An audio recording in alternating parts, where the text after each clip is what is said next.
Yo gom gedenge sudah.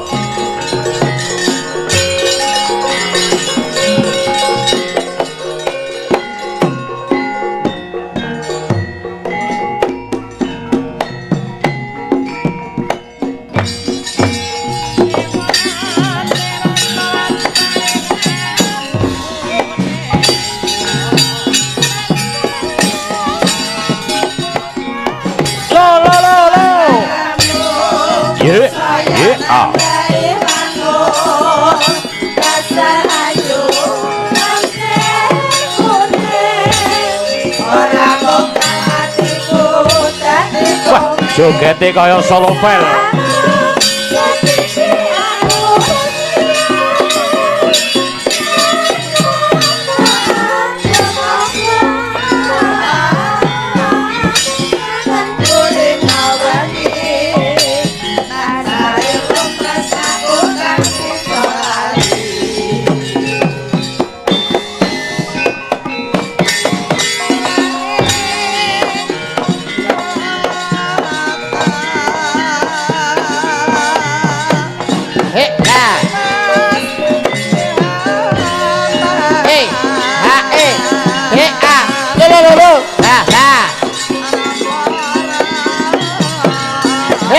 Jalan.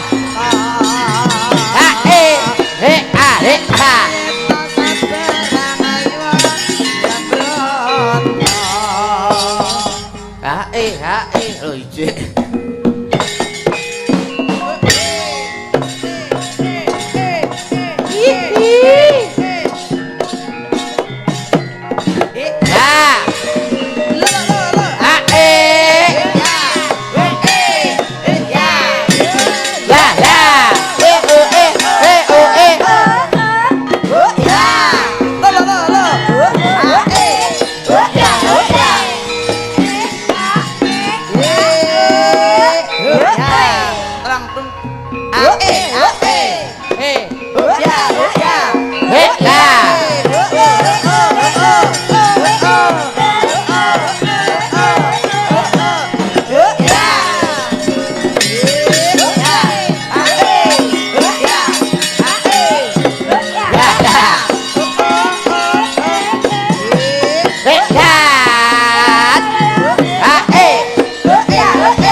Bocah kok nesu lho. Rumangsaku kok iso iki lho mikir sing kabel ae, sing kabel. Ah, ngono. Rumangsaku kok iso wong iki mbok ya sing inauloha Maasobirin. wong sabar, Ditresnani Gusti Allah. ora oleh nesu. Wong dikendangi apik-apik kok malah emosi iki lho. Lah ra nesu piye? Wong sak gongane wis mengke-mengke diwehi telung gongan. Arek metani aku kowe. Mateni kok metani. Sing dipetani apa? Rambut gak duwe kok kon metani. Aja kaya ngono lho, Mas. Aja kaya ngono lho, Mas. Kaya iso-iso ngendang dhewe. Kaya iso ngendang dhewe. Iki pare dudu janganan. Iki nyambut gawe ora dolanan. Roti-roti, Klemben-klemben. saiki Biyen-biyen. tinggine munggah amben, Gematine ra kaya biyen. tenonge dilumahne, Ngomongnya digenahne. jagung bakarane, Tanggung perkarane. pecut di sebelahne, Wis kebacut kapakne. sepet-sepet sawune entah, Dimpet-pet ora betah. duren cangkokan, Leren rokokan. apa wis dikeki? Urung. Modelmu kok iso. Oh karo ngelekne to. Karo ngelekne kok. Aja kaya ngono, Mas. Aja kaya ngono, Mas. Kaya iso-iso ngendang dhewe. Kaya iso ngendang dhewe. Paling kondangmu siarne apa? Paling kondangmu lu siarne apa? Siarno TV, TV lokal, siarno radio, radio bosok lho. aku ki lho, Aku lho. siarno masjid. Innalillahi. Kaya nyarne wong mati to. Ora apa-apa ben wedi kok. Ben wedi. Aja mbok baleni. Aja mbok baleni. Apa ora ngerti kondangku? Apa ora ngerti kondangku? Aku ki pendekar. Aku iki pendekar. Nek perlu aja ijen. Nek perlu aja kowe ijen, Mas. Kroyon sak balamu lah. Ya. Guyon, Mas, guyon. Oh ya wedi ya. Ngono kok guyon kok nantang-nantang ki lho modelmu hati-hati lho sowan ning kene iki. Lah nyapa? Ya awake dhewe nggih Mas Dalang Nggih. sugeng dalu. Assalamualaikum warahmatullahi wabarakatuh. Waalaikumsalam warahmatullahi wabarakatuh. Cak. Alhamdulillah wa Alhamdulillah. syukurillah dalu Nggih. punika panjenengan lan kula saged sowan wonten ing Pondok Cokrokertopati. Inggih. Bakunipun dalu punika ngalap berkah. Inggih. Ngalap barokahipun para pini sepuh Nggih. ingkang kepareng rawuh sungkem saha takdim kula dhumateng para alim ulama ingkang Nggih, kepareng laras. rawuh wabil khusus guru kita sedaya Nggih. guru panjenengan lan kula Nggih. panjenenganipun Abah Kyai Suhdi Tamsir Nggih. ingkang kepareng lenggah dalu punika kula Nggih. niki gelem didaku santrine tapi angger diwenehi ali-ali niku mengke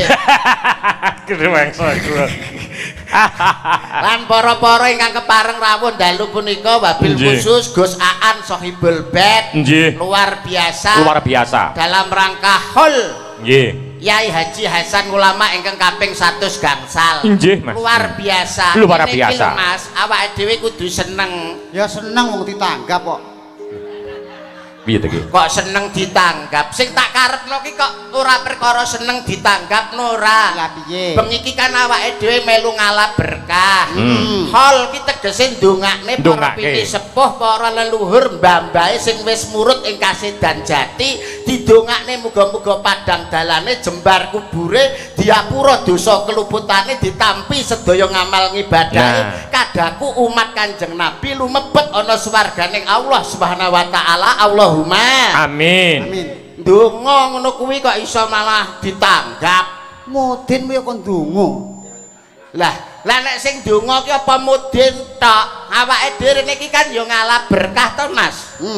Wong ora tau ndonga, wong ki nek sing anak kena diarani soleh lan solehah. Nggih. Anak kena diarani anak sing anung anindita. Nggih. Ki anak sing bisa mikul dhuwur mendem jero asmane wong tuwa, mrada asmane wong tuwa, gelem ndonga ning gone wong tuwa, kuwi jenenge anak sing hebat. Ya anak sing hebat. Ha mondol niku napa ndonga setahun pisan gone pake kleru kok. Nah, pripun to? Kalah winginane Ning pripun? teng kuburane bapake wong nek ora tau nyekar, ora tau ndonga ya kaya kowe kuwi. Ora tau Kok ziarah iso ngarani kubur. ora tau nyekar aku. Lah kuburane pake dhewe ora ngerti lho, lali lho.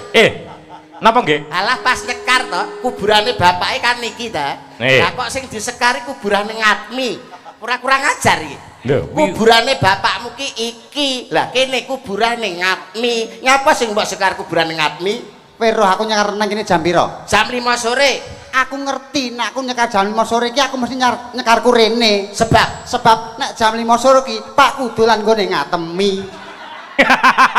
Lah nek pas Pak Kudulan nang kene aku nyekar rene ya ora petruk. Berarti bapakmu kan ngger jam 5 sore. Mara nggone ngatemi. Ora lho jane ngatmi iki karo pakmu pernah apane? Gendakane. Alah. Wis bongko iku ya cek gendaan barang. Dunia akhirat. Ora ning ngono, wah. Anake anak bejat nggih ngeten Lah, iki lho. nggih to. Wong jenenge anak sing saleh ki ana tetembungan. Hidup dengan ilmu akan mudah, hidup dengan seni akan indah, hidup dengan agama akan terarah dan barokah. Mulane cedhak karo alim ulama, cedhak karo kiai, awor karo gus-gus sing hebat. Wong nuwun sewu lho. Nggih. Kula niki pun sering ngomong, lak panjenengan kalih kula lak padha-padha santri. Lah nggih. Lah niki santri anyaran niki. Nah. Wis tak omong-omongi. Ndonga ning wong tuwa ki penting. Penting. Ya. Anane kowe sebab ana wong tuwa. Wong tuwa, ya. Wong tuwa kuwi pangeran katon utawa Gusti Allah sing nyata.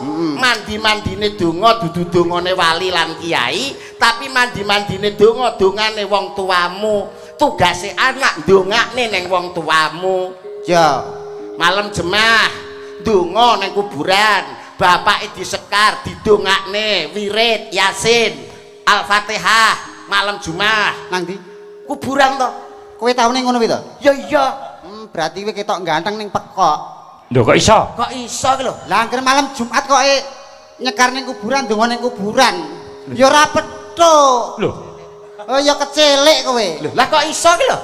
Malam Jumat Iya. ning kuburan kowe nyekar. Iya. Kecelek kowe. Amaliyah NU ki biasane ngono, kok Alah. kecelek piye? Kecelek kowe. Dasarmu apa kok kecelek? Dasarke wis enak lagune. Lagune sing piye? Saben malam Jumat ahli kubur bali neng omah. Wonge lho bali ning omah.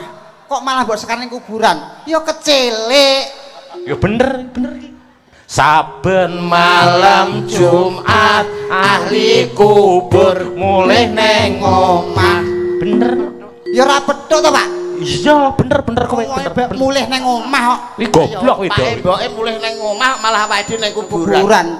Golek nomor biar ning kuburan. Alah.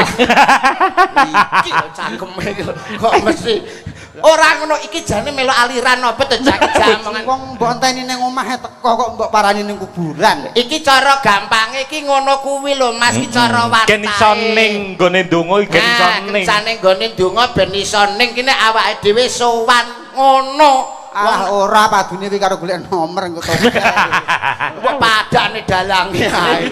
Lah ngene iki.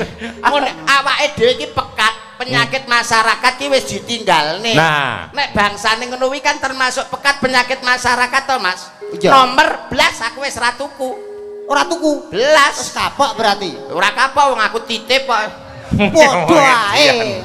Ora padha wong nuwun sewu nggih. Awake dhewe iso sowan ning gone pondok pesantren, sowan ning gone para alim ulama, para sesepuh sing pono ing babagan agama, iki iso nambah-nambah pangertene awake dhewe, iso nambah-nambah keimanane awake dhewe.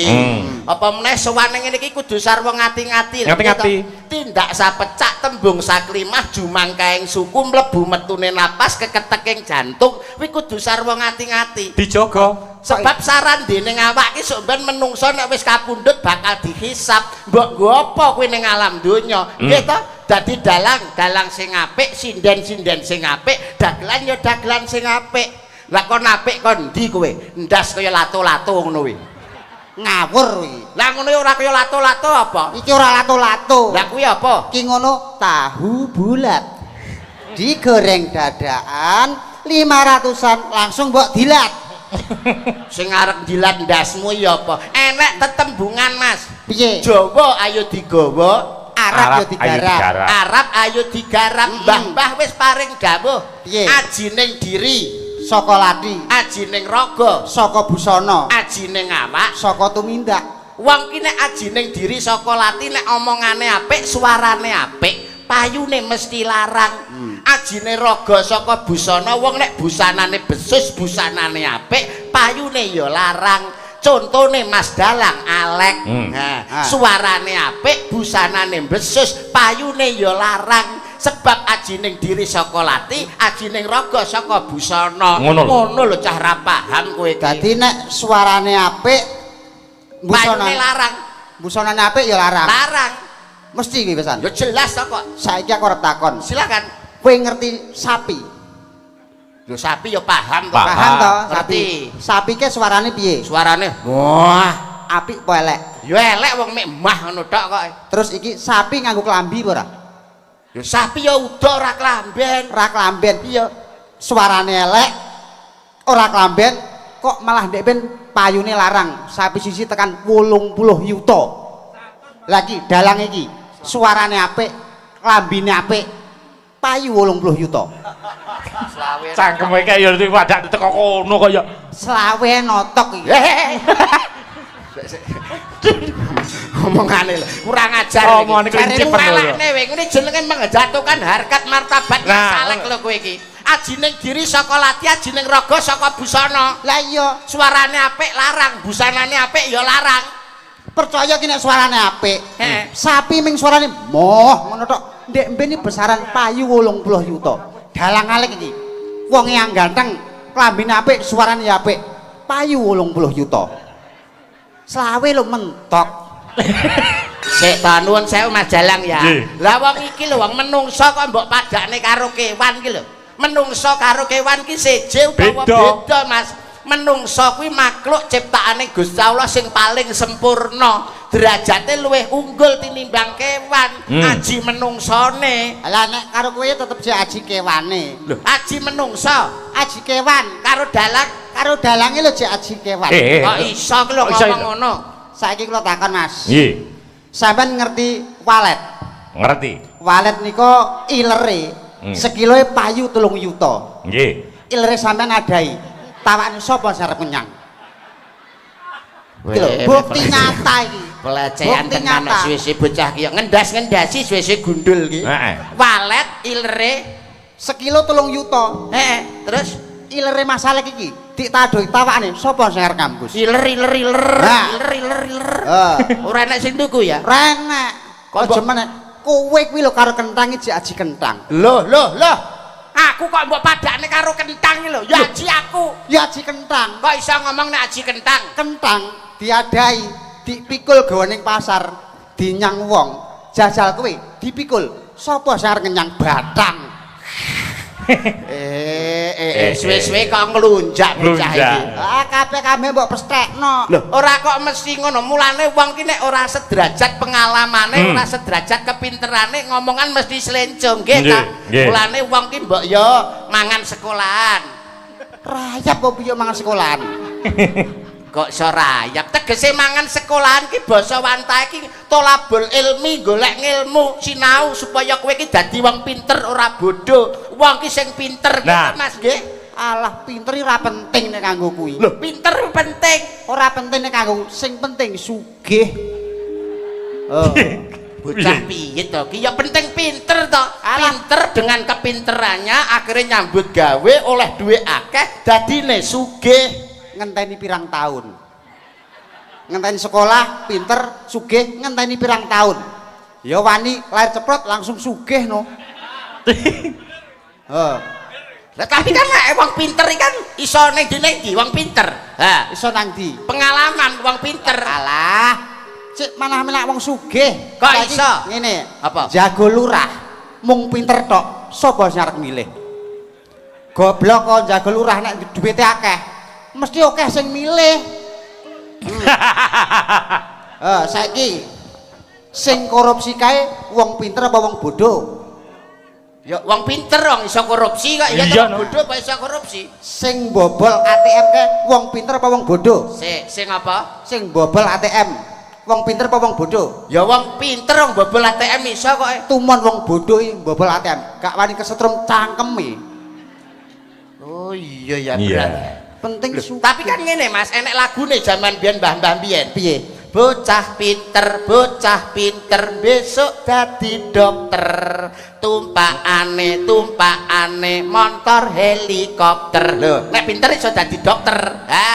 Wong dokter kok pinter.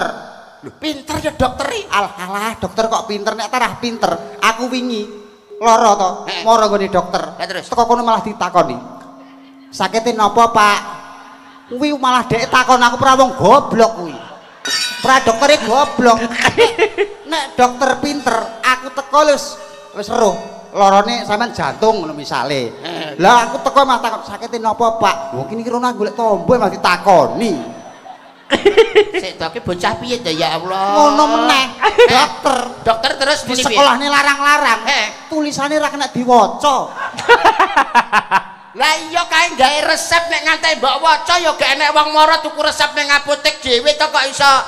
Oh, dokter muni pinter. Lah ya pinter terus akhirnya terus kono apa karo dokter? Akhirnya aku diperiksa to. Heh. Pak, sampean niki kakan kolesterol. Jangan banyak makan daging kambing karena kambing itu mengandung kolesterol. Betul, saya setuju dan cocok dengan pendapat Pak Dokter karena kambing itu adalah mengandung kolesterol. Cocok Mas aku. Lah berarti kowe kancane dokter padha gobloke. Ndak Kok iso. padha gobloke iki lho, kambing iki mengandung kolesterol. Ya ora. Lah nyapa? Kambing itu mengandung cempe. Sik. Kambing mengandung kolesterol. Ah, ya ora.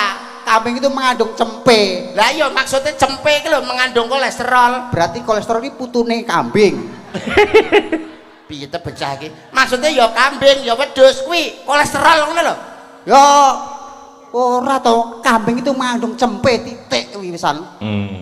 Maksudnya cempe karo kambing kuwi mengandung kolesterol nek dipangan kakean terlalu banyak makan daging akhirnya menimbulkan penyakit. Lah bedane menungso kalih kewan teng mriku. Oh. Bedane piye? Nek menungso kakean mangan daging kan akhirnya kolesterol, Kolesterol, terus stroke. stroke. Tapi nek macan Macan. Macan mangan daging saya sehat, saya kuat. Lah kuwi bedane macan karo menungso. Berarti kowe iki sing goblok ya kowe kuwi. Kok goblok? Goblok neh. Macan kae malah kolesterol nemen, stroke malah nemen. Lah kok iso?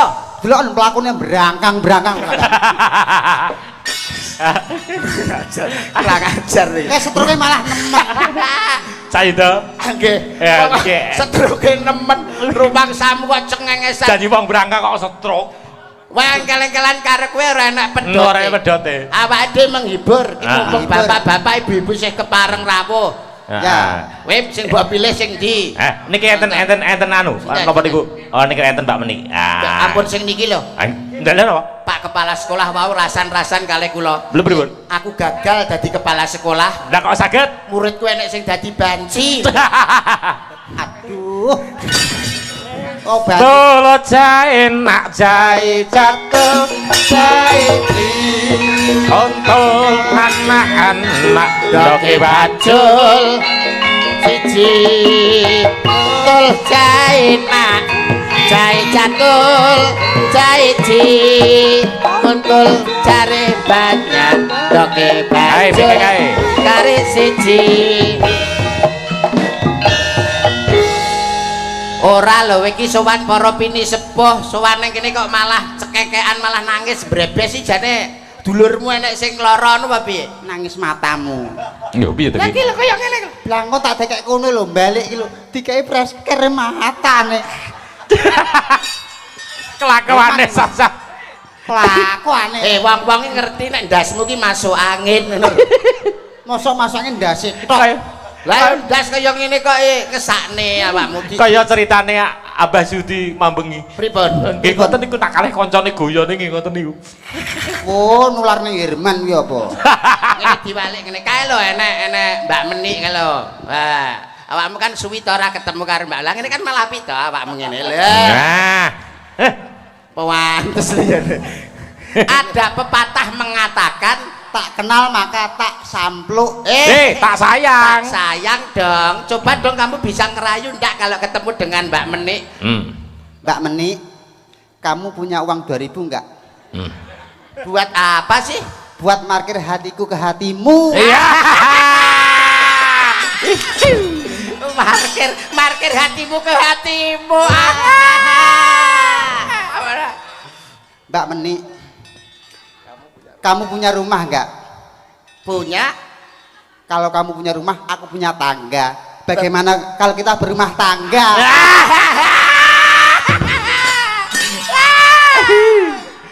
Mbak Meni, di dunia ini mobil apa yang paling bagus? mobil apa Dol? Mobil Ayla. Lah kok iso? Karena I love you. Kok apal to Dol kowe? Aku ngapal seminggu.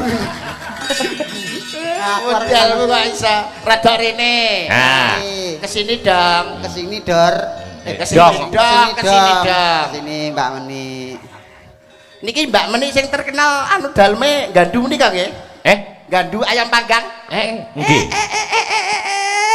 Dangu mboten kepanggih. Ayo dijak omong-omongan to Mas Mondol kok iso. Memang kok ini mangkat jam piro? Kok kaya petuk karo gendak.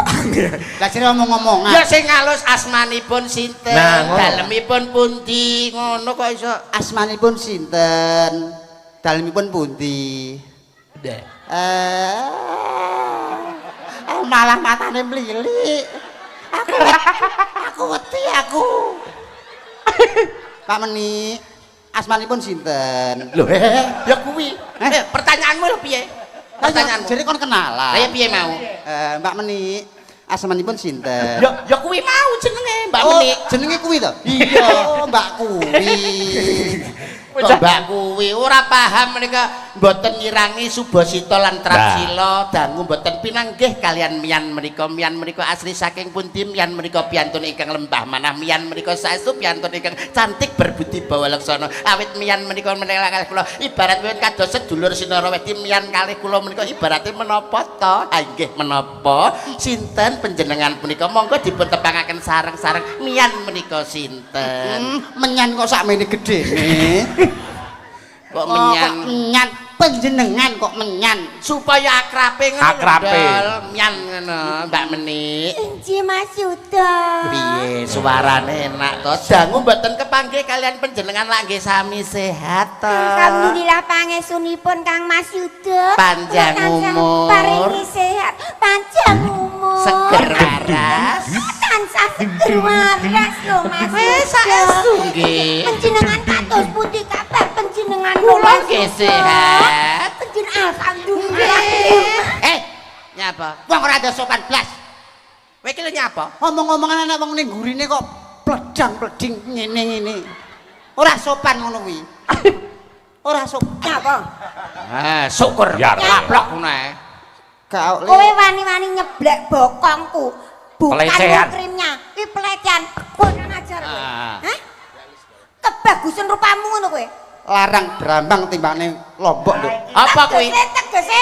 larang wong lanang timbangane wong wedok nduk Lah kok iso? Lah. Apa kowe wani? kowe wani nempiling aku tak bales nduk Lho, mondol kok kaya ngono karo wong wedok ya ampun. KDMP we, KDMP. Operasi Desa Merah Putih we. KDRT. Oke, KDRT nggih, sorry KDRT. KDMP. Jelas lho. aku wong lanang lho Ajar. Nah, Lho, aku wong lanang kok lah kowe kok saya kurang ajar to, Ndol? Lho. Mondol, rupamu wis kaya pentol bakar.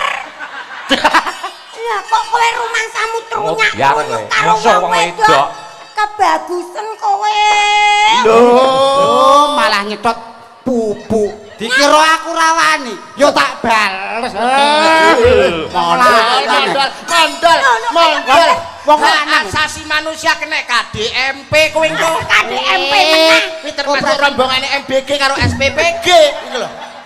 Biru. Akhirnya Dede karek 300. lah kuwi bener Lah, Lah kok kurang ajar. Kurang ajar. kurang ajar. Wis nganggo jilbab bareng kok diceng. Oke. Aduh. aku wong lanang ya Kowe wong lanang.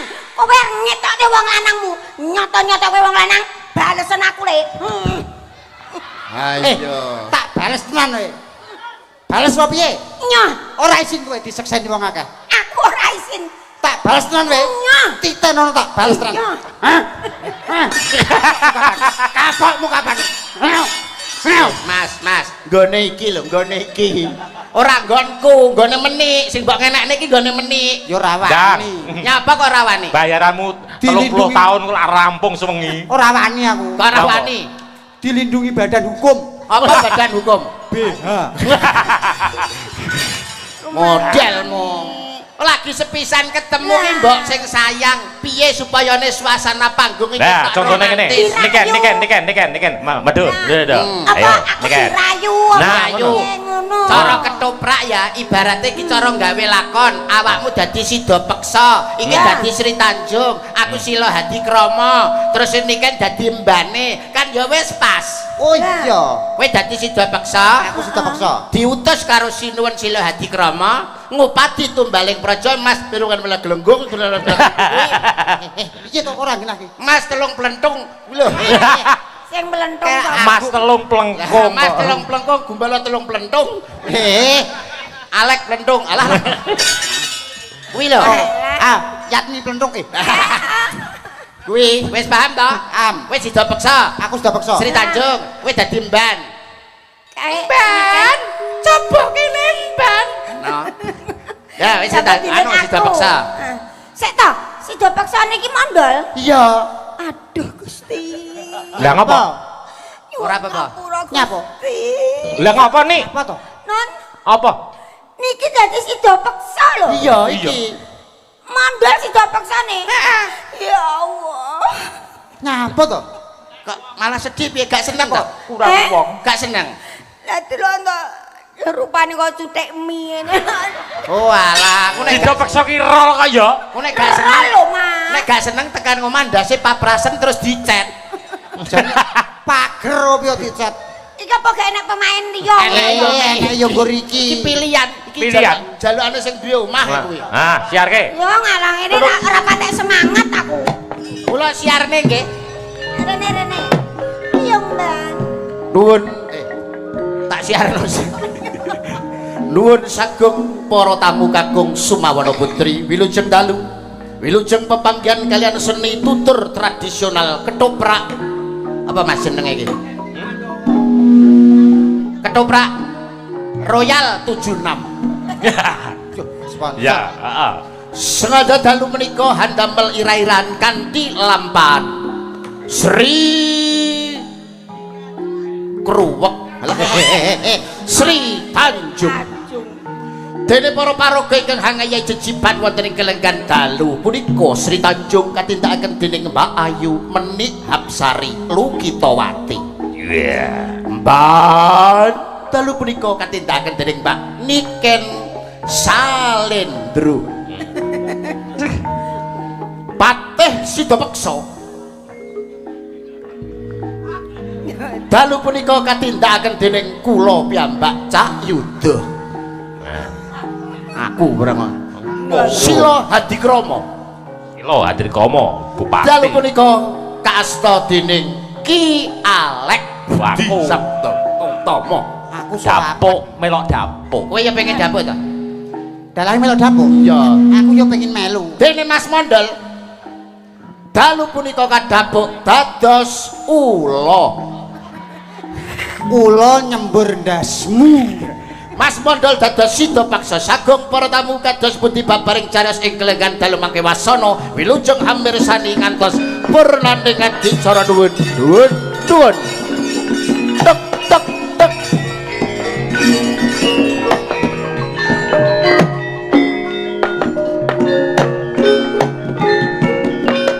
Piyong Mbak.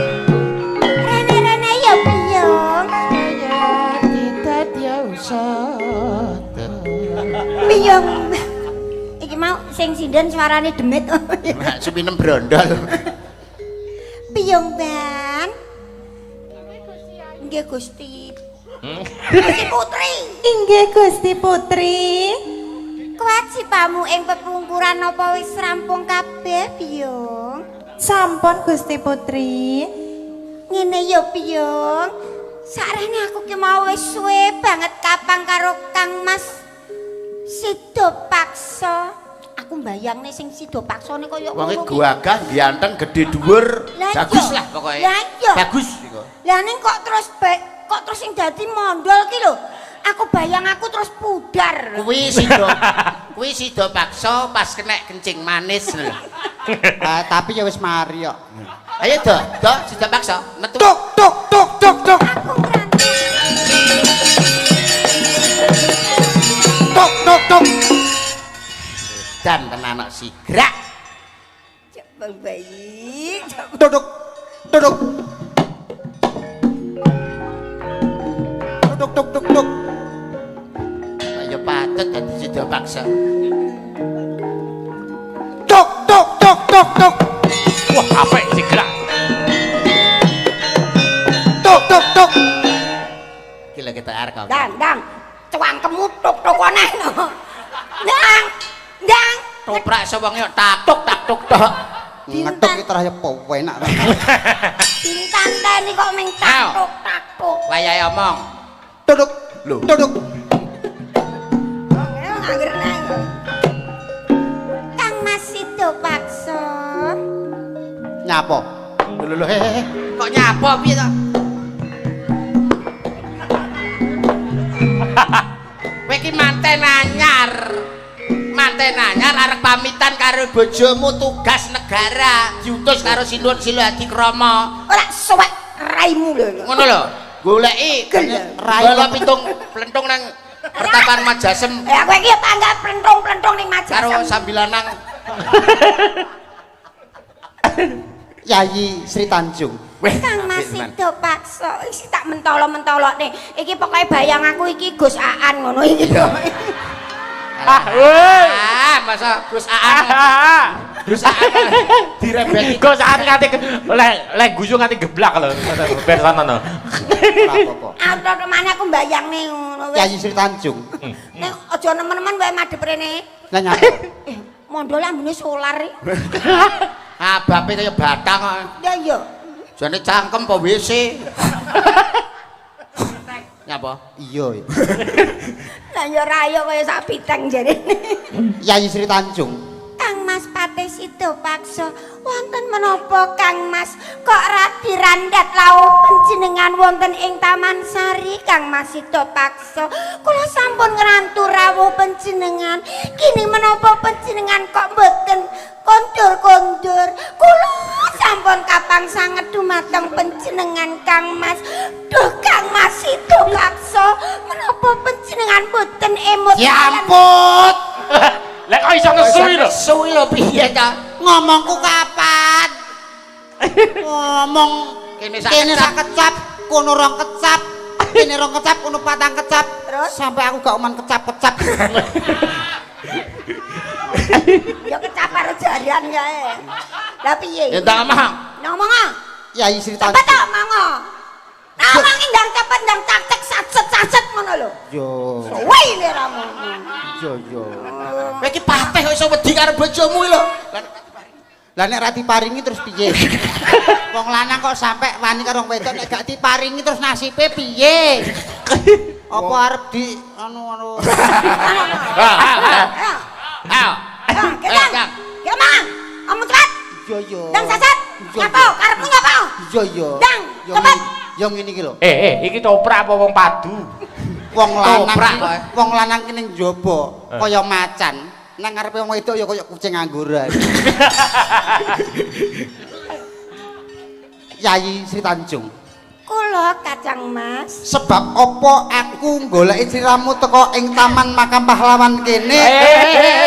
Taman Keputren, Makam Pahlawan mendembokmu. Taman Keputren iki. Sebab apa aku goleki sliramu ana ing Taman Keputren kene? Awit aku nampa dawuh saka Sang Prabu awit aku nampa dawuh saka Prabu Silahadikrama awit supaya aku ngupadi Mas Tulungguk Awit. Kakean awit kowe iki. aku arep pamit karo sliramu ya. Mati. Kang Mas. Kang Mas. Panjenengan badhe tindak wonten pundi Kang Mas? Ngene to Yai. Aja aku yo batinku grontor-rontor. Sebab opo aku kudu bisa sama. Ya kok malah tangisan keluargamu ana apa? Kok malah tangisan? Yo kene apa-apa. Pamit biasa lho. Yai. Aku pamit karo sliramu Yai. Aku mung didhawuh saka Prabu Silahadikrama supaya golek tumbaling praja Mas Tulunggulung gumulung-gulung. Kanggo tumbaling Apa ora praja. jelas tak kapuk. Mula sing ati-ati ana ing Taman Kaputren kene. Aku njaluk pamit Yai. Sik kowe iki toprak goblok asine. Lah kok malah kowe meleng sing ning omahe piye? Penuangan iki kepiye ta Dari? Ya, krik loro tenan lho, Cuk. Lah kowe kok malah sing ati-ati ning omah. Ning omah kok kon sing ati-ati. Ya kudune aku sing meleng. Lah kowe rantang cepet tok. Melingo. Pendisian. Kang Mas. Menawi panjenengan badhe nindakaken kewajiban saking ngersanipun Sinuwun Silahadikrama, kula namung nderek saged tetungga Kang Mas. Iya ya, matur nuwun Yai. Pikantokan damel panjenengan saged wangsul ngastonci menika wujudipun gumulung-lentung. Toprak sakmene mbane tangkeme kesripet untu kabeh. Diselingi panyuwun. Nah. Anu, pamit terus lagu. diselingi. Oke. Aku pamit Yai. Yo. Pamit ku Panjenengan aku kula njaluk lagu. sangoni menapa Kang Mas? Gubuk Kersane asmara. lagu napa Kang? Panyuwun saka santri. Oh nggih. Nggih. Paringono panyuwun saka santri. Yo Ono aku pamit dhisik. Ya. Nang kene sik bar gembuk terus lagi pamit. Ngono lho. Oh, Yo, gubuk asmara. Yo, digarap cara sagenan, gen penak jogetane. Yo.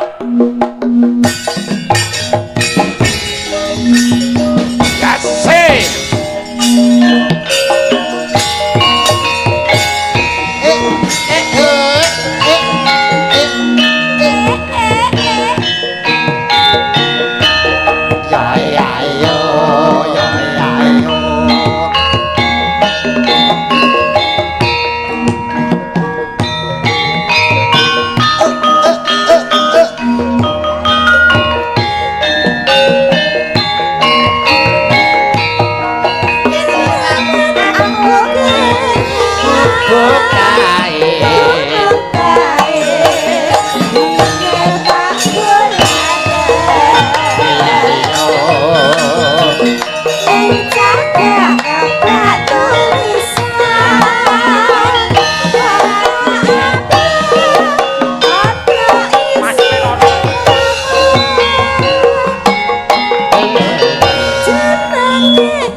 warna abang ye ye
Niki napa anu? Jenengan garwane Mas Dobol. Pak, iki Bu Sida Peksa. Aku Bu Sida Peksa. Iki Pak Sida Peksa. Niki. Nggih, napa badhe dipun pundhut dipun pejahi? Napa? Pedhus apa piye kok ya? Napa? Kula Piye. Enak apa Mbak Inces? kula nyuwun tulung. Heeh, piye Mbak Inces? Kula ditengi sida perkosa. Kula ditengi niki. Iki. Jenengan anu to niki lho nggih to pun bedal-bedal to niki. Seta, iya iki mentol iki. Mas, Aja sing kene. oh, iki ketoke cacat iki. Kok iso cacat? Ndase madhep pengisor iki. Iki udu bayi. Lah petok kuwi. Iki tekku dhewe. Walah. Panak iki sliramu wis bobot pirang taun. Tanggung jawab lho, tanggung jawab lho teh kowe. Menit. Nganti nesu. Nesu. Lah nggih. Tanggung jawab kowe. Ora Tanggung jawab apa lho? Ayu-ayu kok mripatmu ya 7 lho. Pitu pripun to? Lah gelem karo ngenean lho. Lah kula pas mendem pomone sadar aku ya mutah cecek. Ayo. Mosok to? Niki pun sangang sasi 10 Kang Mas Pates desa. Sida Paksa.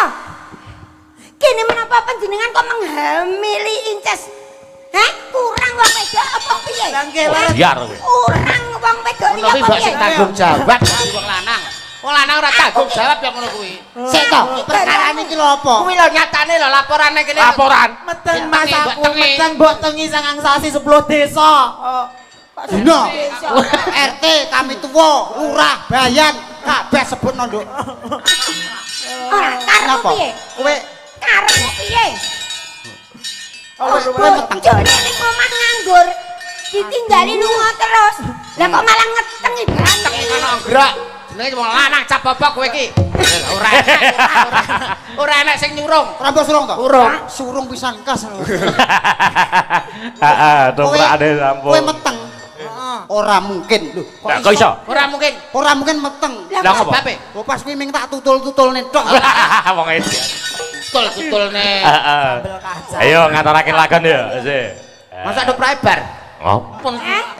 Apik lho padahal jane. Wah, wis Disambung. Karcisnya sambung. Suwe-suwe kaya dalang minton medhoti dagelan jenengan. Sambung tahun ngarep. Mare diciriki dagelan lho somben ngene iki. Ayo. Ndi engko ki jam 1 bar. Oh ngono ta jam apa? Pripun lagune napa niki? Mbak Inces, Mbak Inces. Anu kowe ben gogrok to? Heeh. Anakmu bendang lahir. Emu meteng kowe bendang lahir lagune apa? Sing nggo pecicilan ngono. Niki mengke enten sing badhe nyumbang lagu. Oh, sinten? Kadang kula sepuh Mas Yudi. Mas Yudi. Ah, nggih. Mbok nggih diaturi minggah mangga. Nggih, Kembang Wilis. Kembang Wilis. Diaturi. Nggih. Niki riyen mawon mengke diaturi minggah. Oh, ngeten nggih. Wah, cocok. Nggih. Swantene nggih sae kok monggo Nggih. Mas Yudi mengke. Nggih. Ya. Oh, nggih. Kesupen hari ini adalah termasuk ulang tahun atau Yaumul Milad untuk putrinya Gus Aan yaitu Sultan kalau tidak salah Sultan Mehmet Sultan Mehmet Al-Fatih. Al-Fatihah. Al-Fatih. Tetane jalukan kok. Di. Lah, siapa silakan dibaca. Nah. Ulang tahun Sultan Mehmet Al-Fatih bin Muhammad Khairul Anam, semoga panjang umur, banyak Amin. rezeki, sukses dunia lan akhirat, Amin. manfaat ilmune, barokah uripe, Amin. istiqomah ibadahe, husnul khotimah. Amin. Sok mbene. Amin. Amin. Mas Amin. Yuda. Amin. Dalam Matur suwun sampun didongakne apik. Iya nek. kok iso apik? Lah Khairul Anam niku kan kula to, Mas. Ya jenenge padha. Oh iya iki KTP-ne ya Khairul Anam. Yo radil. Lah tapi beliaunya kan jadi kiai terus kowe jadi banci ini terus. Niku suatu perbedaan yang harus disatukan. Nah. Iya, karena hidup di dunia itu ada positif, ada negatif, Negatif. ada plus, ada min. Nah. Ono elek, ono apik. Nggih, Ono sing ada. apik, sampean sing elek. Nah. Nek apik kapian, nek elek Keleken. Nek menik nyulun keleke ben pas telu. Nah, bener kok. Kok ya cepet meng Nek apik KPN nek elek keleken. Nah, Ya iya. wis menik monggo menik ayo nah. Heeh. Nek ra geblak bareng iki yo terus nondol. Belasan. Rupane wis kaya kelek pisan. Ayo. Diaturi apa? Diaturin apa? Nggih. Untuk ulang tahun. Kelek ambune. Gas. Hah? Pecingmu cak ge mah. Anu wae Apa? podang kuning wae. Podang. Udah kuning. Lah nyapa kok podang kuning? Wis pokoke terselah awakmu. Bajing loncate tahun ngarep. Kok iso tahun ngarep? Nek dijakne kok. Lah kok jaremu ben gogro. Ya wis nakno. Ben gogrok iki tabrakno Lagi truk. ngucap wae. Wong tuwek Bajing loncat, bajing loncat. Ya digo Ya. sekolah enak engko. Ya. Apa? Yuk, diaturake. Bajing loncat. Elok intro belum.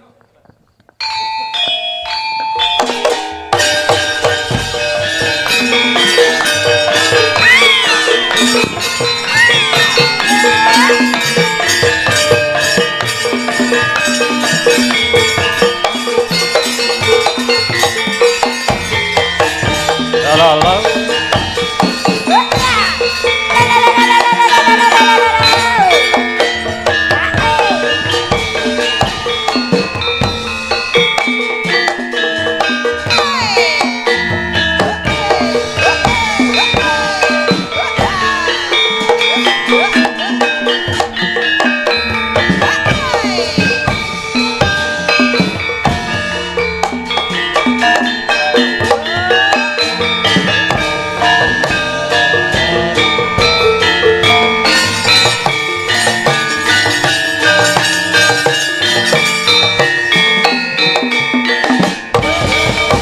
Sing nembang Nduk Nur.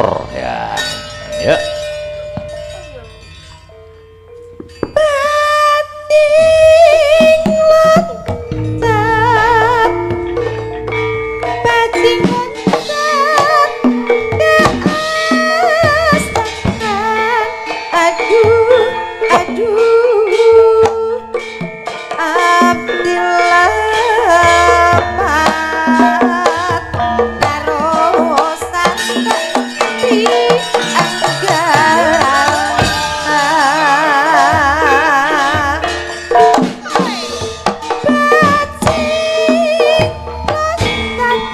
bajing loncat bajing loncat ke standar. Aduh, aduh, abdi lepat narusan Jauh.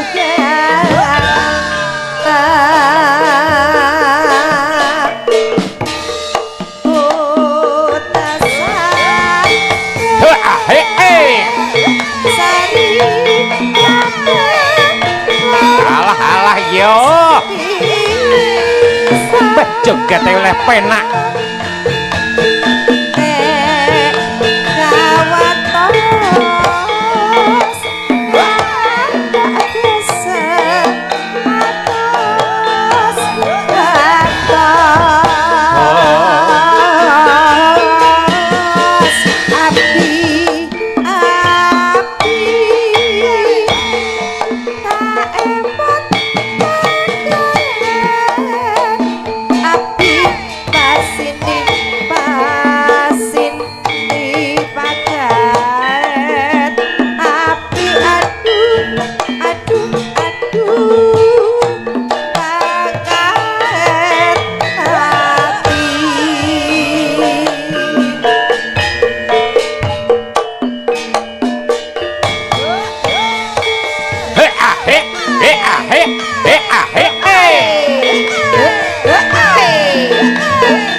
sini Siti paket hati aduh aduh aduh aduh paket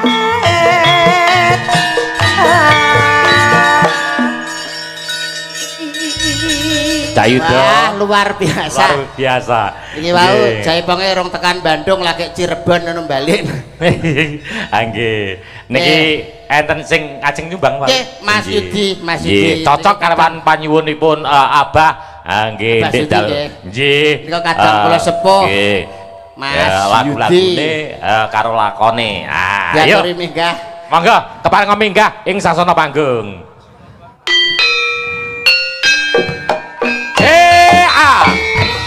La la la la. Hendak melihat pemandangan yang ada, saya panggilkan beca, kereta tak berkuda. Beca Saya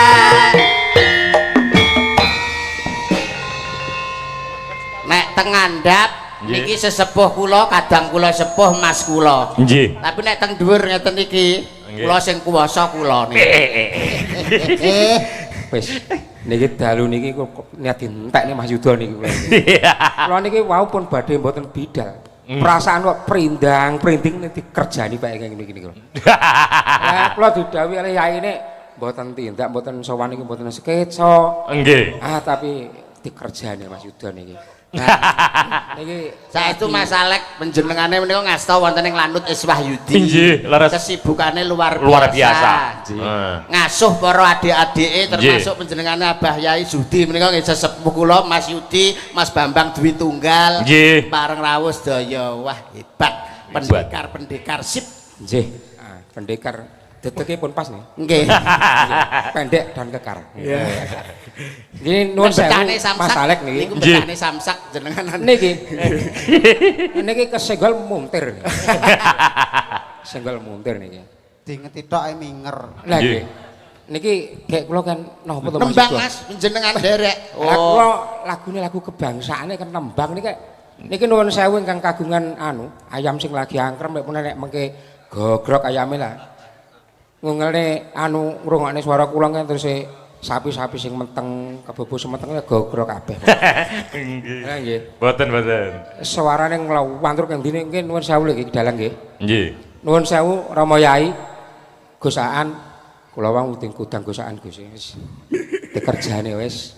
Napa Mas jenengan Tak napa? totone ke omah nek arep mangkat lho.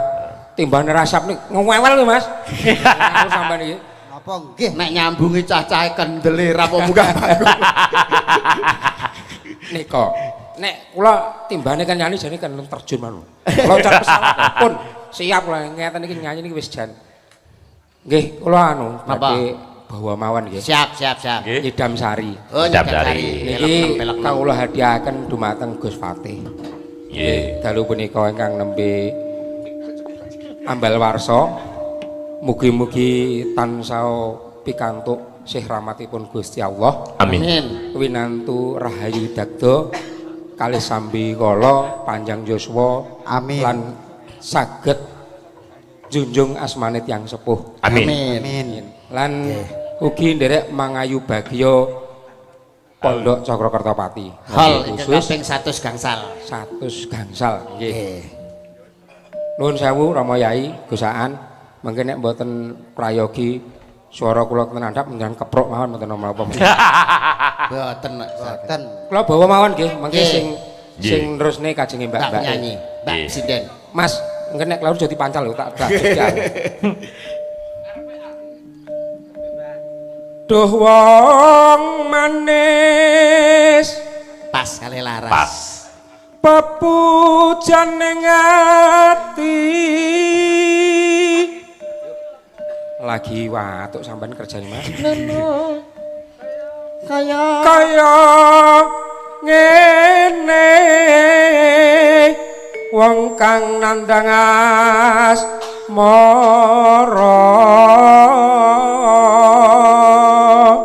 Wayahe nek sing digandrung kok jane. Masa saya digandrung konongan meneh. Napa Mbak Bin? Niki nek digandrung iso ngebir jepret. Kaget. Mulih iso ora oleh lawang iki. Apa mung awakku dhewe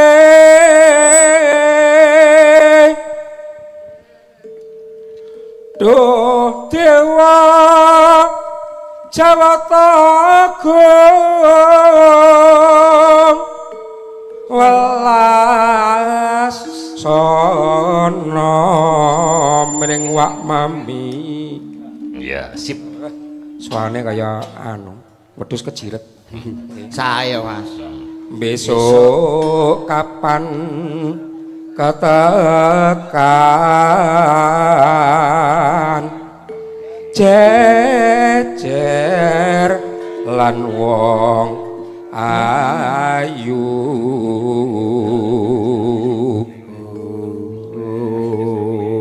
umpama aku nahkoda tanpa prau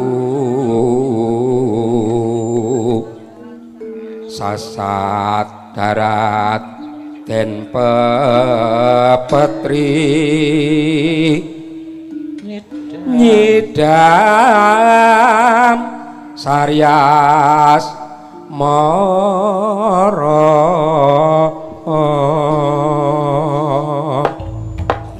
Napas. Sip. Ora pas dindingane gelodak.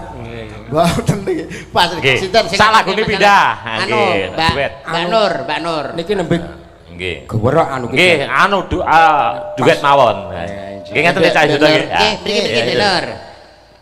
Yo. Iya, Diawiti Cak Yuto. Maka anu kesane dikendangi Gus Nur Samsun maka. Di lawan wadane. Nggih, kesane Gus Nur Samsun sampean kendangi nggih Gus nggih. Yuk. Upama hatiku lan laman sira wong bagus mati ora bakal lali Terima kasih Mas Yudi. Nggih, sami-sami kedalang nuwun sewu nek marani kirang prayogi. Nggih. Niki namung kula nuhuni dawuh Rama Yae kalih Mas Yuda mawon iki. Nggih. Nggih. Monggo dipun lajengaken. nggih matur nuwun sanget. Sembah nuwun sanget. Sembah nuwun sanget. Barokah selalu. Amin. Nggih. Ya. Elok tenan. Wah. Piyayi kok oleh wibawa isak yo. Nggih. Hmm. Niki sing latih kula nggih niki. Oh niku. Walah kejeme ra umum kok niku. Nggih. Hebat. Nggih. Luar biasa. Dulur-dulur tesih kathah sing nenggani. Nggih. Wonten Pak Asmara Santo, Pak Nggih. Trimo Asmara. Nggih, Bapak Pak Trimo Saya. Pratama. Pak Trimo Pratama karena Asmara. Pak Trimo Nggih. Pratama suwe ra ketemu biasanya angger tanggapan ini gawane tolak angin. Jere masuk angin wae. Nggih. Hebat. Nggih, sinten Nggih. ingkang dipun aturi nembang melih. Kantor setunggal menika Mbak Bintari Mbak ya. Bintari. Wah, Ya, cocok. nggih. Bintari Ratu Tayupe Magetan. Nan kok kae wis. Nggih, nika ngaturke napa? Trisirah. Terselah. Iya, Trisirah terserah. Napa kersane Mbak Bintari ngaturken Sip. tetembangan Nggih. Merdika mawon. Tayub nggih saged Ibu Ngaten Pertiwi nggih. ditayubne Oh, ya nggih. saya apik utawa apa eling-eling apa Pertiwi Himalaya napa? Oh, Pertiwi Pertiwi Himalaya. Himalaya. Nggih. Cak.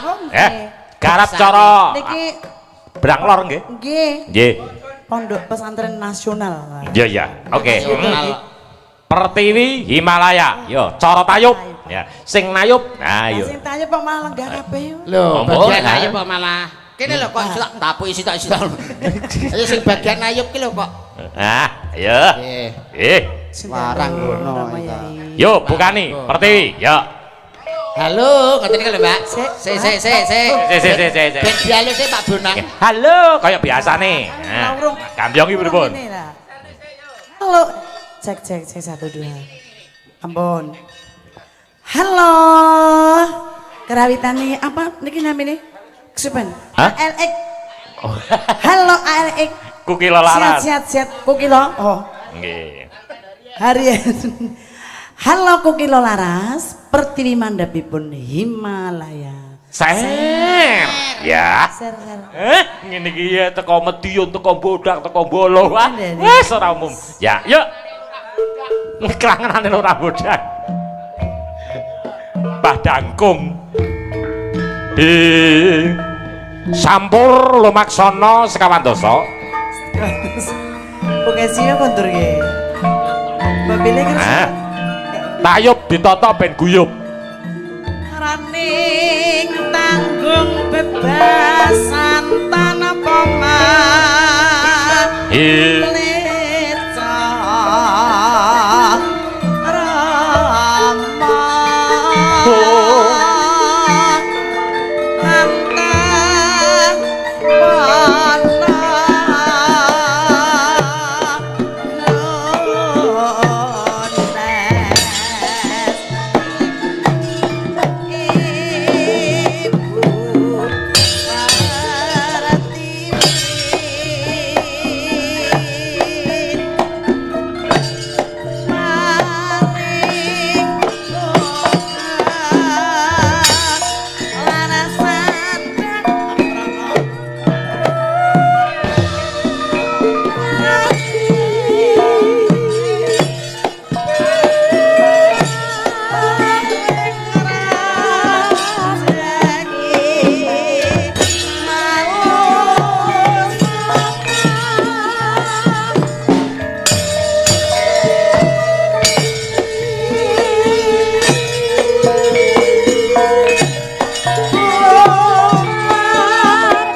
Terima kasih Pak Primo Pratama.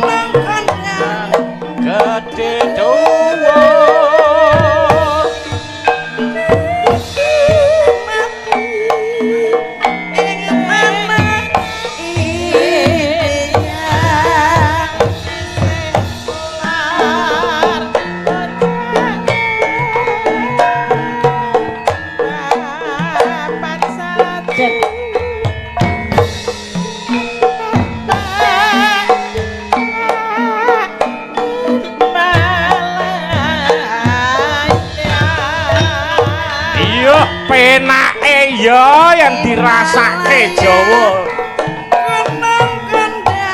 Oh.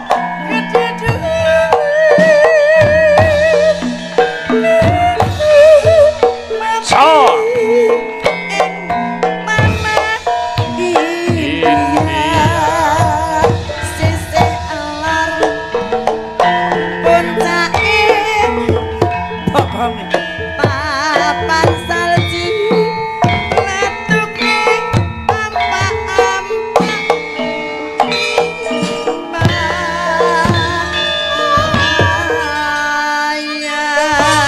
Aja lali ciri khase Magetan. Ora. Ya.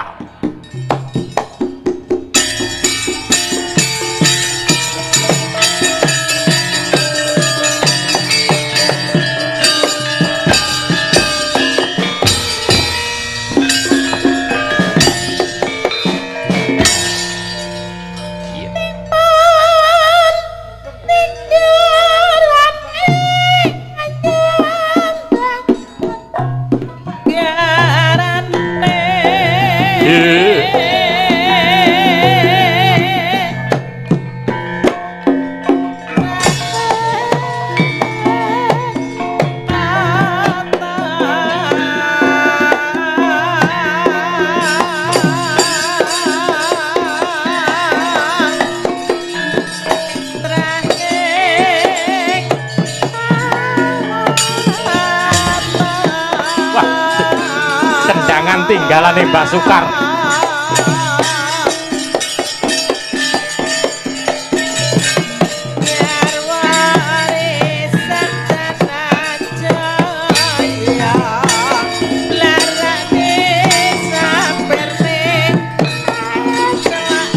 Orek-orek goreng garing.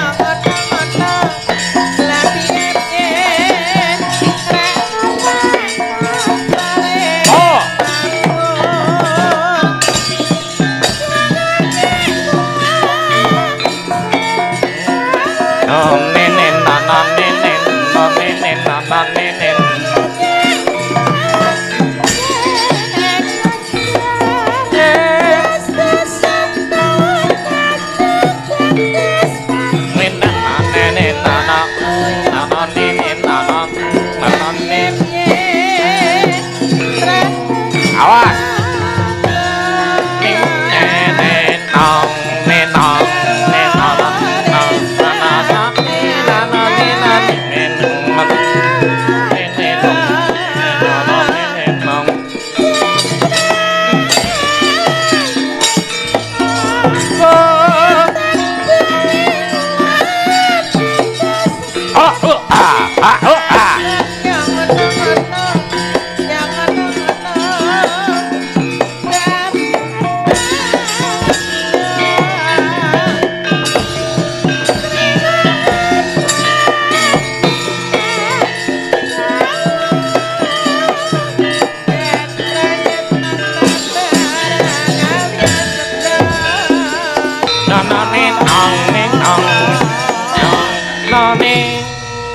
Wah, jangkep.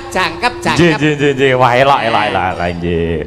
Nggih, matur nuwun Cak Yuda. Sami-sami Mas Alek. Nggih. nggih kripik gedang kripik telo nggih Mas sithik nggih. edang watone rata Nggih. tawon ana entope Nggih. lakon ana bajute Nggih, sing diantu-antu para warga ngaten Mas. siap nggih jroning suka kudu eling lan waspada lakon yen tanggapan biasa kae lak ngantos dugi jam 3 jam sekawan nggih khusus dalu punika awit menika pakliran padet lah nggih nggih nggih sedaya lepat nyuwun pangapunten nggih nderekaken istirahat langkung rumiyin saja siap nggih nderekaken sumangga kalajengaken